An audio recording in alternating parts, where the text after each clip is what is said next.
అందరికీ నమస్కారం. బ్యాకప్ చూడండి ఎన్ని వీడియోస్ ఉన్నాయో. బట్ ఇమ్మీడియట్గా ఇది ఇవ్వాలని చెప్పేసి ఏదో ఒక బ్రేకింగ్లు వస్తున్నాయి. వీటి ఇవ్వటం వల్ల ఏంటి ఉపయోగం అన్నప్పుడు మీరు జాగ్రత్త పడతారు ఒక్కళ్ళన్నా కానీ. అది నాకు చాలు, మీరు క్షేమంగా ఉంటే చాలు. మొన్నటువంటి కర్నూలు బస్ ప్రమాద ఘటన, నిన్న చేయాలమెండలో మిర్జాగూడ దగ్గర బస్ ప్రమాద ఘటన, ఇదిగో ఈరోజు కోర్బా ప్యాసింజర్ రైలు. ఇది ఛత్తీస్గఢ్ రాష్ట్రంలోని బిలాస్పూర్ జిల్లాలో జయరామ్ నగర్ నియర్ బై ఉన్నటువంటి రైల్వే స్టేషన్ ఏరియా. ఆ కోర్బా ప్యాసింజర్ రైలు వెళ్తూ అదే ట్రాక్ మీద ఆగి ఉన్నటువంటి గూడ్స్ బండిని వెనకాల నుంచి కొట్టేస్తే వెళ్ళిపోయింది, పైకి ఎక్కేసింది. ఆ ఫ్రంట్ సైడ్ ఉంటుంది కదా, ప్యాసింజర్ కదా, సో ఆ ఫ్రంట్ భోగిలో జనాలు ఉన్నారు కదా, పాపం 6 చనిపోయారు, ఇంకా మృతుల సంఖ్య పెరిగే అవకాశం ఉందంటున్నారు. ఎంత దారుణం అండి అసలు. ఏం జరుగుతుందండి? అరే రోడ్ల మీద అంటేనేమో సరిగా కనిపించుకో, గొంతలుండో, ఎదురెదురుబడో, ఏదైనా అడ్డుంటేనో అనుకుందాం. రైల్వేలకి ఏమైంది? ఎక్కడ సిగ్నలింగ్ వ్యవస్థ, నువ్వు జస్ట్ ఏం ఆపటం పంపించటం అన్నటువంటిది లోకో పైలట్లు చెప్పి చాలా కష్టంగా ఉంటుంది, నేను ఒప్పుకుంటా. కానీ వాళ్ళు అప్రమత్తంగా ఉండాలి. వాళ్ళు సిగ్నలింగ్ ఏదైతే ఉందో అది చూసుకొని ముందుకు వెళ్తాం, లేదంటే చూసుకోవాలి.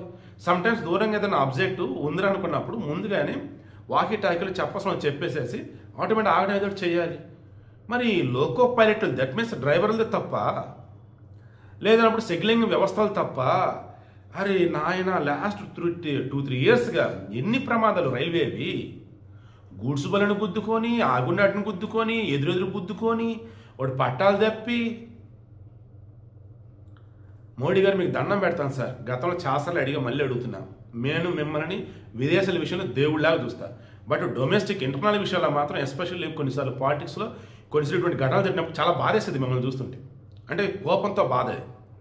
ఏంటి సార్ ఇది? వేల కోట్లు, లక్షల కోట్లు ఎటువంటి ఖర్చు పెడుతున్నారు. సిగ్నలింగ్ వ్యవస్థ ఎప్పుడుది? ఎందుకు మీరు దాన్ని సరిచేయట్లా? అండ్ ఈ లోకో పైలట్లని ఎందుకు మీరు అప్రమత్తంగా ఉంచట్లేదు? ప్రమాదాల కారణాలు ఇంకా తెలియలేదు, బట్ ఐఆమ్ షూర్ ఇద్దరు లోకో పైలట్ తప్పిదాం, లేదు అన్నప్పుడు సిగ్నలింగ్ వ్యవస్థలు తప్పిదాం. అదే ట్రాక్లో, అదే లైన్లో గూడ్స్ బండి ఎలా ఆగుంది, దాని మీదకి మరలా ప్యాసింజర్ రైలు ఎలా పంపింది స్వామి? అసలు దారుణం అండి. నాకైతే చాలా చాలా కోపం వస్తుంది, బాధేస్తుంది. బట్ మీరైతే కంటికి తగిలినప్పుడు కనిపెట్టి తిరగండి, బీ కేర్ఫుల్. బండి మీద వెళ్తుంటే ఖచ్చితంగా హెల్మెట్ వాడండి.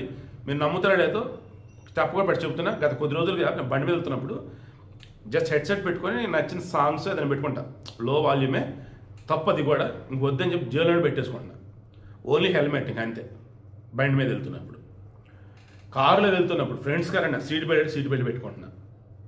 అంటే బతకాలి, సంతోషం బతకాలి.